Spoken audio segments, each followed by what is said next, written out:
Welcome to ABC campus. आज हम companies act 2017 में approval and authentication of financial statements को डिस्कस करेंगे। सेक्शन 232 के मुताबिक तो फाइनेंशियल स्टेटमेंट्स को ऑथेंटिकेट करना यानी सिग्नेचर कर कर कौन ये किसके सिग्नेचर से ये पता चलता है कि ये वाकई वैलिड और प्रॉपरली अप्रूव फाइनेंशियल स्टेटमेंट्स हैं, तो इसको मैनर ऑफ ऑथेंटिकेशन कहते हैं। तो फाइनेंशियल स्टेटमेंट्स को अप्रूव तो करते हैं बोर्ड ऑफ डायरेक्टर्स, और बोर्ड ऑफ डायरेक्टर के बिहाफ पर साइन कौन करता है? साइन हो सकते हैं दो लोगों के या तीन लोगों के। चीफ एग्जीक्यूटिव के होते हैं, at least one director of the company के होते हैं, और अगर लिस्टेड कंपनी हो तो सीएफओ के भी होते हैं। तो इसलिए मैंने कहा कि दो से तीन लोगों के, यानी अगर लिस्टेड कंपनी है तो तीन लोगों के साइन होंगे, और अगर अनलिस्टेड कंपनी है, प्राइवेट कंपनी है या पब्लिक अनलिस्टेड है तो फिर दो लोगों के साइन होंगे, फिर सिर्फ चीफ एग्जीक्यूटिव और वन डायरेक्टर के साइन होंगे। सो लिस्टेड में सीएफओ के साइन भी फर्दर ऐड हो जाएंगे, और अगर चीफ एग्जीक्यूटिव पाकिस्तान में मौजूद ना हो जिस टाइम पर ये ऑथेंटिकेशन हो रही है, तो फिर फाइनेंशियल स्टेटमेंट्स में be signed by at least to directors, तो फिर एक डायरेक्टर और ऐड हो जाएंगे, वरना रिक्वायरमेंट चीफ एग्जीक्यूटिव की है।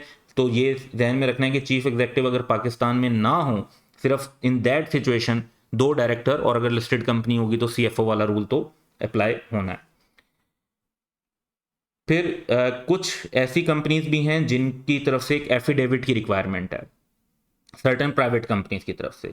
इन case of private company having a paid up capital not exceeding ₹1 million, the financial statement shall also be accompanied by affidavit, यानी एक हल्फनामा होगा executed by those who signed the financial statements. तो chief executive और director नहीं sign किए होंगे, that the financial statements have been approved by the board, तो एक एफिडेविट भी ऐड करना होगा। अच्छा, ये सिर्फ इन कंपनीज के लिए एफिडेविट क्यों है और बाकी के लिए क्यों नहीं है?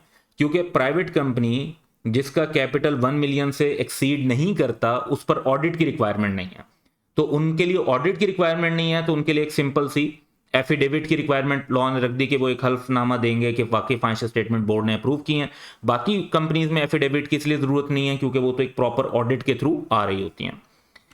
जब सिंगल मेंबर कंपनी की बात होती है तो सिंगल मेंबर कंपनी में तो ऑब्वियसली ये रिक्वायरमेंट पूरी नहीं हो सकती कि चीफ एग्जीक्यूटिव या दो डायरेक्टर वगैरह।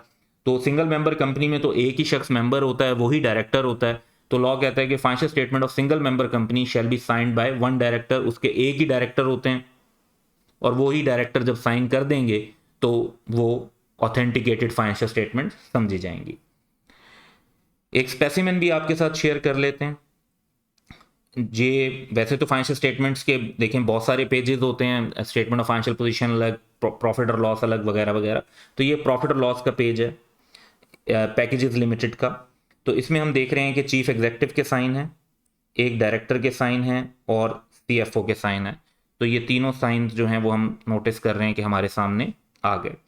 अच्छा, अब एक और मैं सिग्नेचर आपके साथ शेयर करता हूँ एक कंपनी के, जिसमें सीएफओ के साइन है, चीफ एग्जीक्यूटिव के साइन है, और चेयरमैन के साइन है।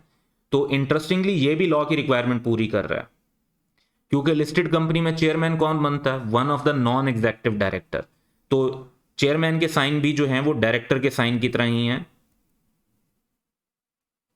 तो वो वाले डायरेक्टर भी साइन कर सकते हैं जो चेयरमैन हो। तो ये दोनों वेज में जो सिग्नेचर हुए हैं ये लॉ की कंप्लायंस में हैं, लॉ के मुताबिक हैं। That's all for today. Have a good day.